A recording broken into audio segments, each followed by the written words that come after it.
দেয়, পীরের পায়ে গিয়ে সেজদা দেয়। আপনাদের এলাকায় বোধহয় সব নাই না?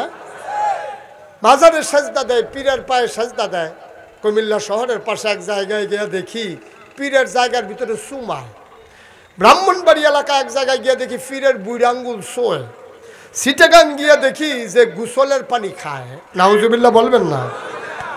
মাজারে সেজদা দেয়, পীরের পায়ে সেজদা দেয়, পীরের পায়ে চুমায়, বুড়ি আঙ্গুল চুষে আর গোসলের পানি খাচ্ছা। আপনারা সচেতন নাগরিক, আপনাদের বিবেকের কাছে আমার প্রশ্ন, একটা মানুষের গোসল করাইলে কত জায়গা বাইয়া পানি যায়? এই জায়গাগুলো ওর যেমন আছে আপনাদের আছে নাকি নাই? আবার সাইতে আছে না নাই? সাইতেন কইছি। হ্যাঁ,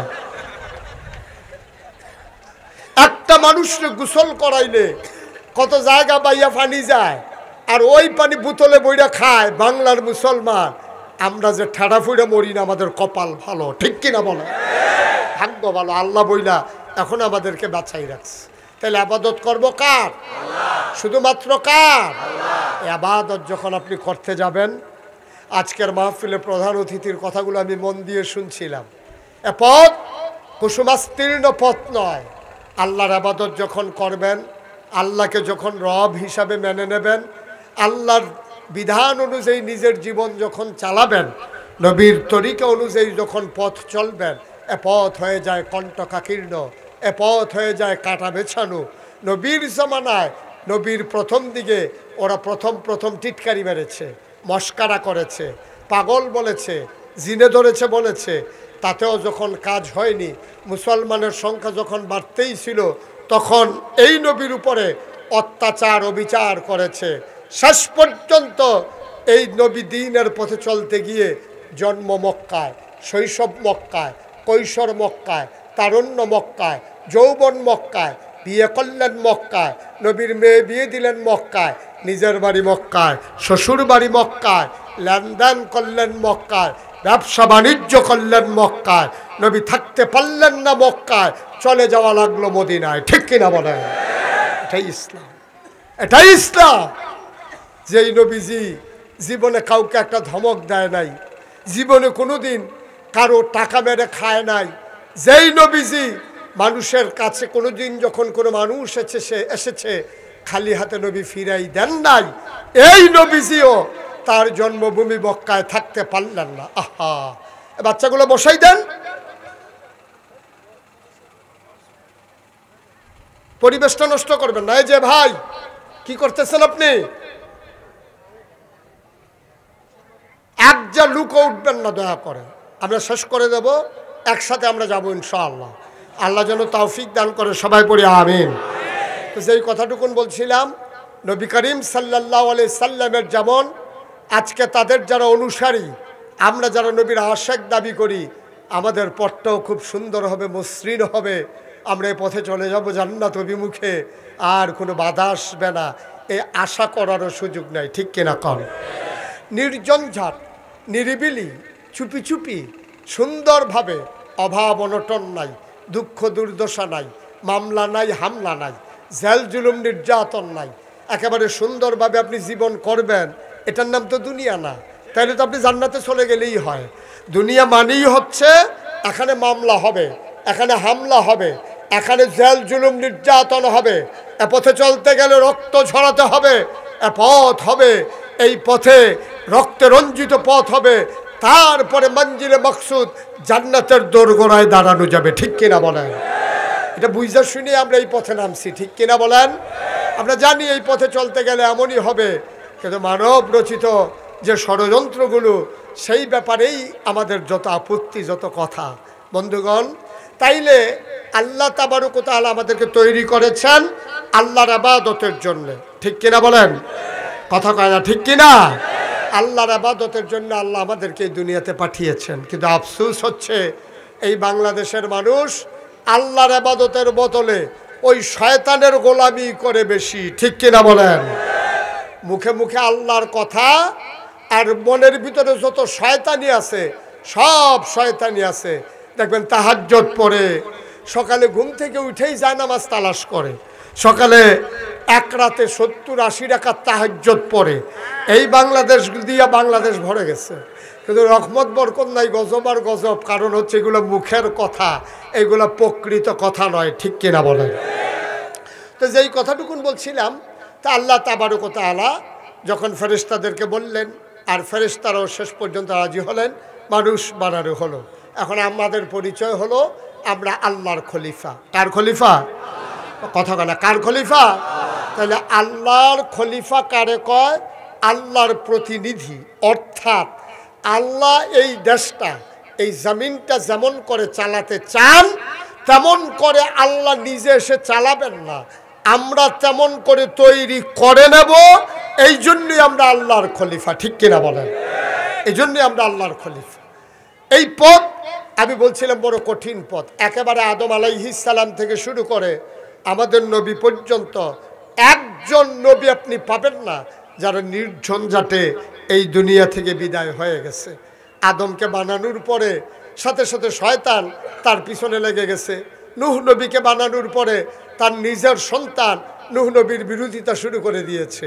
ওরা নূহ নবীকে নবী হিসাবে মানেনি, আল্লাহকে আল্লাহ হিসাবে মেনে নেয় নাই। এমন একজন নবীও পাবেন না যাদের জীবনে পরীক্ষা আসে নাই। সবচেয়ে বেশি পরীক্ষা যে নবী দিয়েছেন তিনি হলেন আপনার আমার মুসলমানের জাতির পিতা, আমাদের আব্বা ইব্রাহিম আলাইহিস সালাম। সুবহানাল্লাহ বলবেন না? ইব্রাহিম আমাদের কি হয়? একেবারে যেটা বাংলায় বলেন, ঘরের ভিতরে আব্বাকে যেটা বলেন ওইটাই বলেন। ইব্রাহিম আমাদের আব্বা হয়। ইব্রাহিম আমাদের কি? সবাই বলেন আব্বারে। আব্বার একটা শরম লাগে, আজ জায়গায় কু জায়গায় ইয়ে পারেন ভালো না। ইব্রাহিম আমাদের কি হয়? সবাই জুড়ে বলেন কি হয়? তাহলে আব্বার থেকে তাফসিরে আমি পেয়েছি এই ইব্রাহিম আলাইহিস সালাম থেকে আল্লাহ অসংখ্য পরীক্ষা নিয়েছে। বড় বড় পরীক্ষা নিয়েছে 40টা। কয়টা? সবাই কথা বলতে হবে তো, কয়টা?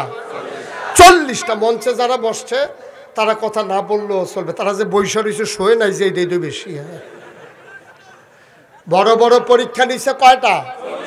সবাই বলেন 40টা। তাইলে ইব্রাহিম আমাদের কি হয়? তাহলে আব্বার খুব আমরা একেবারে চিকন কথায় চলে আসছি, মূল কথায় চলে আসছি। আব্বার থেকে যদি আল্লাহ 40টা পরীক্ষা নেয়, তাহলে ইব্রাহিম যদি আমাদের আব্বা হয় তাইলে আমরা ইব্রাহিমের সন্তান। ইব্রাহিমের কি?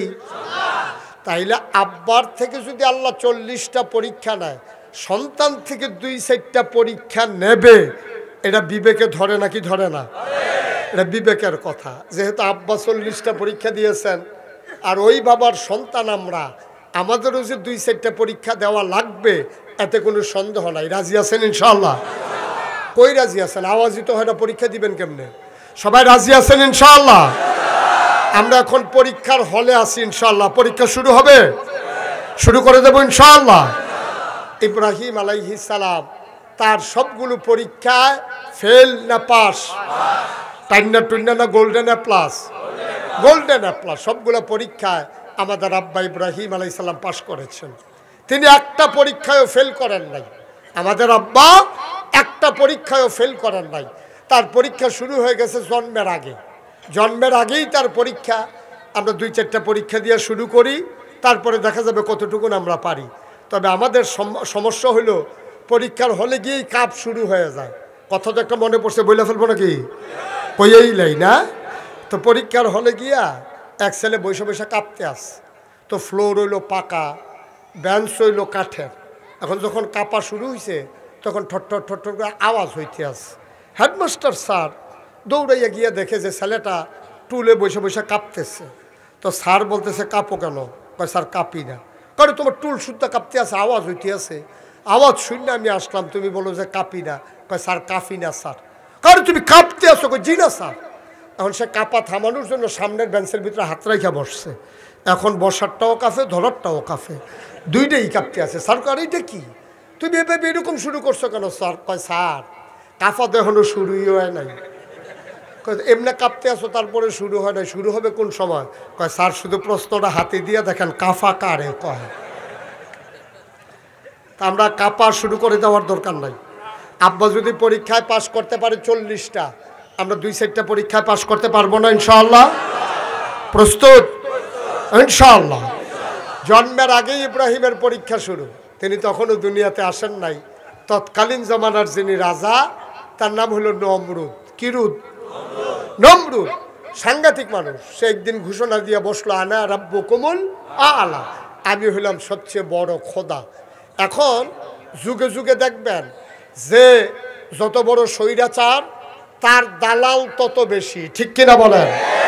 এই বাংলাদেশে আমরা দেখেছি যখন বিদেশের সফর সেরে তৎকালীন প্রধানমন্ত্রী আসতো, একদল সাংবাদিক প্রশ্নের বদলে তৈলবাজি কারে কয় তার উৎকৃষ্ট প্রমাণ রেখেছে, ঠিক কিনা বলেন? এখন নমরুদ যখন শুধু বলছে যে আমি খোদা, এখন মন্ত্রী এমপি উজির নাজির উপদেষ্টা সবাই চিৎকার করে, আপনি খোদা হবেন না তো খোদা হবে কে? আপনি আমাদের খোদা, নাউজুবিল্লাহ বলবেন না? তো নমরুদ ছিল খুব চালাক। সে কয় তোমরা আমার খোদা মানলেই হবে, পরীক্ষা দেওয়া লাগবে না?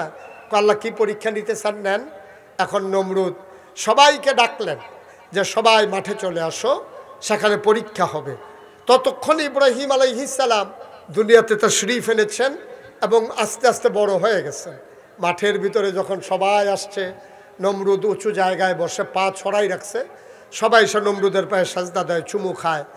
একদল গোয়েন্দা, গোয়েন্দা বুঝেন তো না, গোপন খবর যে কানে কানে কয় তারে গোয়েন্দা কয়। তো এখন গোয়েন্দা এসে কানে কানে বলতেছে আল্লাহ কারে কয়? আহা, কথা কয় না, কারে কয়? আপনারা তো বলতে পারছেন কারে কয়। কারে কয়? আপনারা তো বলতে পারছেন। আমি দাউদকান্দি এক মাহফিলে জিগেছিলাম কারে কয়, সবাই কয় হুজুর আমরা কেমনি কমু, আমরা কই জায়গায় আসলাম নাকি, আমরা কারে কইছি কেমনে কমু। আপনারা তো বলতে পারছেন কারে কয়। তো নমরুদ রে কানে কানে গোয়েন্দারা কয় আল্লাহ, কয় কি? কয় সবাই তো সাজদা দিতে আসছে, একজন তো আসে নাই। কয় কি নাম তার? কয় তার নাম ইব্রাহিম। সুবহানাল্লাহ বলবেন না? কয় তার আব্বার নাম কি? কয় আজর। কয় ঠিক আছে আজরকে ডাকো। বাপ থাকতে ছেলের সাথে কিসের আলাপ? এখন আজর দৌড়ে আসছে, আল্লাহ আপনি নাকি আমারে ডাকতে আসেন? কাহ তোমার ছেলে কই? আল্লাহ মাঠেই আছে। অসম্ভব, তোমার ছেলে মাঠে নাই, আমাকে সাজদা দেওয়া লাগবে, এই জন্য তোমার ছেলে মাঠে আসেন নাই। বলেন কি আল্লাহ, আমার ছেলে আপনারে সাজদা দেবেন? আমি যে তার বাপ, আমি তো শুরুই করলাম সাজদা দিয়া, আমি তো শুরু করলাম আপনারে সাজদা, আর আমার ছেলে আপনারে সাজদা দেবে না? আপনি এই ব্যাপারে টেনশন করার দরকার নাই, আমি খবর নিতে আসি। আজর দৌড়াইয়া বাড়িতে গিয়ে দেখছে আমাদের আব্বা ইব্রাহিম। আমাদের আব্বার নাম কি? ইব্রাহিম আলাইহিস সালাম চাদর মুড়ি দিয়া নাক ডাইকা ঘুমাইতে আছে। আজর গিয়া ডাক দিছে, ওঠ। আব্বা লাফ দিয়ে উঠছে। ওঠার পরে বলতেছে কি ব্যাপার, সবাই সাজদা দিতে আছে, তুমি যা নাক ডাইকা ঘুমাইতে আসো? আব্বার এত বুদ্ধি, নবীদেরকে বুদ্ধি দেয় কে? আল্লাহ। মুমিন মুসলমানকে বুদ্ধি কে দেয়? আল্লাহ। আর আমাদের আব্বার তো বুদ্ধি দিছে আল্লাহ, তা আল্লাহর বুদ্ধি কি কম না বেশি? আব্বা এত বুদ্ধিপূর্ণ একটা জবাব দিছে, এই জবাবটা ১৫০০ বছর পরে ২০২৪ সালে ৩রা নভেম্বর এই কোম্পানিগঞ্জের মানুষ যেন কাজে লাগাইতে পারে, এই বুদ্ধির কথাটা আল্লাহ কোরআনুল কারীমে কোট করে দিয়েছেন। সুবহানাল্লাহ বলবেন না? আব্বা চাদর মুড়ি